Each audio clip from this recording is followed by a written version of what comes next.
नमस्कार मित्रांनो, धम्मसेवक या यूट्यूब चॅनलमध्ये तुमचं मनापासून स्वागत आहे. थांबा थांबा, कुठे चालले? कसली एवढी घाई?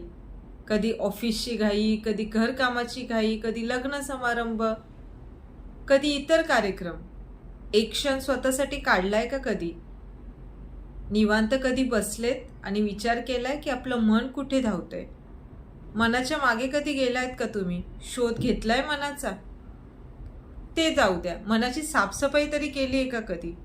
आपण बाह्य शरीर दररोज साफ करतो, पण मन कधीच करत नाही. मनात साचलेला द्वेष, मत्सर, राग तो तसा तसा पडून आहे. त्याची साफसफाई करायला हवी ना. बुद्ध सांगतात, मन साफ नसेल तर ते चंचल होतं, ते नाही त्या गोष्टींमागे धावतं.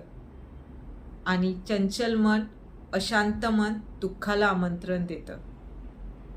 आणि दुःख येतच हो, दुःखाला पर्याय नाही. पण दुःखाला समजून घेतलं पाहिजे, त्याच्यातून पळवाट नाही काढली पाहिजे. दुःखाला समजून घेतलं पाहिजे. दुःखाला समजून कसं घ्यायचं?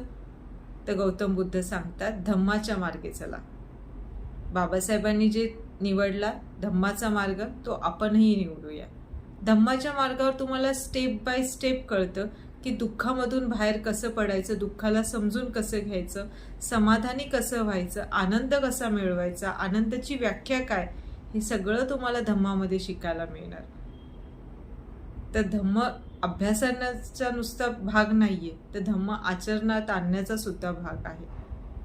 तुम्ही जेवढा धम्म अभ्यासणार तेवढा हळूहळू तुमच्या आचरणात येणार, तुमच्या तो वाणीत दिसणार, तुमच्या तो डोळ्यात दिसणार, तुमच्या सर्वांगात दिसणार. चला तर मग आजपासून आपण धम्म आचरणात आणूया आणि नव्या प्रगतीकडे वाटचाल करूया. जय भीम.